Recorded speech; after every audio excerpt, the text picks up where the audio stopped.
Didn't mean to jump scare you with my now revealed face. I just figured that it was starting to get a little too itchy up in here to keep whatever I had going on. So we've shaved it off at the risk of my face freezing because it remains just unbearably cold in New York. So this shave is basically an indication that I do not plan on going outside for a while. Anyways, Thomas Frank has been fired. He probably isn't going to go outside for a while either. And this little experiment at Tottenham just doesn't seem to have gone very well. And there's really only one thought echoing in my mind. Why did you get rid of Ange? Why? There were two. Here's the deal. I'm not going to turn this whole video into a why did you get rid of Ange situation, but Thomas Frank is a good manager. All right, I don't think there's anybody that would argue against that except for Tottenham fans that have been, subjected to abject horror for most of his tenure.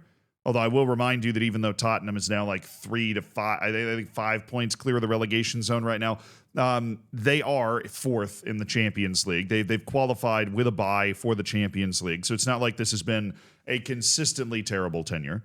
He's delivered a Champions League performance that, probably about as good as you possibly would have hoped for at Tottenham, considering the amount of talent, considering the way that they've been able to play in the league this year.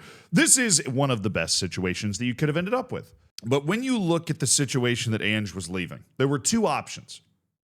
Either the team was better than it's shown in the league and should have been winning things like the Europa League, or the team was actually not that good, as indicated by their play in the league, whether it be through injuries or otherwise. And Ange Postecoglou managed to get a team that was not that good to win the Europa League. And I think considering that you've brought in Thomas Frank, somebody that would, have a good amount of success at a lot of different clubs, and he's come in here and he has failed. I think that is a really good indication that it's the second option. That this Tottenham team is not that good, the team that has been assembled, and Ange Postecoglou managed to get them to believe enough to win something. I mean, we forget now, right? But up until that Europa League win, right? It's amazing how quickly this stuff goes away. Tottenham was the meme club. They hadn't won anything for near 20 years. Anything. And they give out trophies like Pez candy in England. They hadn't won a damn thing. They were the butt of every joke. They were the meme at the end of the tunnel. And Ange Postecoglou took a team that was ass and won the Europa League. I know Ange is not the smoothest manager. He's not the cleanest around the edges. But the guy, for whatever reason, knows how to walk into a locker room and win matches. Ask Wilfried Nancy how easy it is to win at Celtic these days. When Ange Postecoglou left, they were mowing everybody down like a fresh lawn on a Sunday afternoon. All right, Postecoglou's a guy that he goes places, he wins matches, right? I know that's like the meme, and obviously it didn't go well at Nottingham Forest, but Nottingham Forest feels like a reality TV set sometimes. I mean, that or a crime scene, depending on where you're at with the kidnapping of Morgan Gibbs White. But you get the general idea. Ange Postecoglou was clearly in a place, unlike Nottingham Forest, where he was getting to the players and things were pushing in the right direction. And he had a lot of momentum coming out of that Europa League win. Momentum that was in some ways sapped by the switch to Thomas Frank. And I said at the time, it would make sense if they believed that Thomas Frank was that much better of a tactician than Ange Postecoglou, that he was going to, in some ways just completely outclass Ange and build a longer-term program where Ange is more of a poor man's Jose Mourinho type. He's going to go in there, be a pragmatist, and find a way to win. And they wanted a long-term system coach like a Pep or an Arteta or a Jurgen Klopp, a guy that's going to go in there and over a decade build a team that's going to execute his vision, his style, and they're, play together for one for all and all for one sort of vibe. It didn't work. It just didn't work. And now, if you look at the Premier League standings, Tottenham is in a worse position than they were last year. I mean, obviously, Tottenham, towards the end of the season, ended up losing 22 of their 38 matches that they played. But this is not a meme. This is not a joke.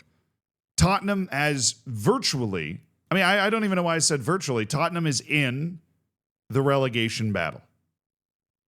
Full stop. Wolves is toast. Burnley's toast, right? It's West Ham, Nottingham Forest, Tottenham, and Leeds. Those are the teams that are in what we would look at as a relegation battle. West Ham has won 3 of its last 5. They've managed to cook out 10 points from their last 5 matches, which has put Nottingham Forest, Tottenham, and Leeds on notice. Because if West Ham is going to come flying out of here, one of those teams is going to end up going down. And now Tottenham has put itself in a particularly precarious position because they are going into a new manager situation. Of course, sometimes you can get a new manager bump. Hello, Manchester United. Sorry they couldn't get that guy to cut his hair, right? But they're still flying above their wildest dreams after a miserable season last year. Sometimes it doesn't work. Sometimes you actually end up going in the other direction when you bring in a new manager. If there's one thing that a new manager does, it changes the trajectory. It's either up or down. There's going to be, some sort of rough air, change in course. We're either going up or we're going down. You're not necessarily going to maintain the status quo. Although maintaining the status quo would kind of be going down here. All right, Tottenham has won 7 of 26 Premier League matches this season. The same number as Brighton, Leeds, and Nottingham Forest. They do not win league matches. There are 12 matches left in the season, and they are very much on the line. And that has a lot to do with every decision that they've made up to this point. But Thomas Frank, I'm going to go to the Athletic article here to give you a couple of stats, has been getting worse, not better. It has been fading for him. He started out winning 6 of the opening 16 league games, and if you remember kind of earlier in the season, Tottenham was hovering around European positions, slowly but surely fading away from that to now having won 1 of their last 10 Premier League matches. Right? So was this, people always say, was this the right decision to fire Thomas Frank? Did he deserve patience? No. This is where, Manchester United should have fired Ruben Amorim last year. As you bring in this guy, you want to build the system, right? You bring in this guy and you have a vision for the future. You bring in this guy and you believe you know the direction that your team is going to be going in. That's great. But that vision can't include, even in the rebuilding process, being this bad. It is DEFCON 5. It is extra sauce on the side, danger time. Once you start saying, well, we're kind of actually in a relegation battle here. There are 12 matches left in the season, and we are 5 points in safety right now. Because if a team the size of Tottenham, and I know Tottenham was memed in the past, right? But Tottenham is clearly one of the big 6 clubs in England in terms of spend, to stadium size, to reputation. If that sort of team goes down, hell freezes over. It is untenable in some ways, like financially, for the structures that are put in place at a club like Tottenham to have to sustain without the actual Premier League money that is there. Right? It is unimaginable. It is, it's the younger Dryas, right? We have entered the Ice Age, right? There is something catastrophic that occurs on the balance sheets and in the FFP. It's like a train crash, right? It's one car after another, and it's things you didn't even think about that are all of a sudden running straight into a wall, right? The front page of the New York Times sort of disaster if Tottenham actually gets relegated. But I always hazard, don't think it can't happen. This is the hubris of some of these big 6 clubs sometimes, is don't think it can't happen. Don't assume, just because you're you, that if the ball bounces the wrong way a couple of times, you can't get relegated. And Tottenham is currently playing with that fire. It was the right time to fire Thomas Frank. Although Frank seemed blissfully unaware of this. He said he was, hold on, where's the quote? He said he was convinced he would still be in charge for the North London Derby on February 22nd after their last match, which was a loss at home to Newcastle. Fewer than 12 hours later, he was informed of the decision to remove him. Now, I don't feel bad for him. Obviously, he's going to get a serious paycheck. He was on a 3-year contract, so I'm sure the compensation that's due on the payout is pretty significant. But where does Tottenham go from here? I think you probably roll caretaker manager until the rest of the season. And then they really need somebody that's going to come in and reset. I mean, that's what they wanted, I guess, previously. That's what they wanted, maybe even with Thomas Frank, but I think they chose the wrong time to do it because people compared it to the Erik ten Hag situation at United, and it's like, yeah, winning the FA Cup with Manchester United is not the same as winning the Europa League with Tottenham, a team that hadn't won a trophy in 17 years. Right? There was a different sort of monkey off your back momentum built out of that result than flubbing an FA Cup final with United that bought Ten Hag until November. Right? It should have been more than that for Ange.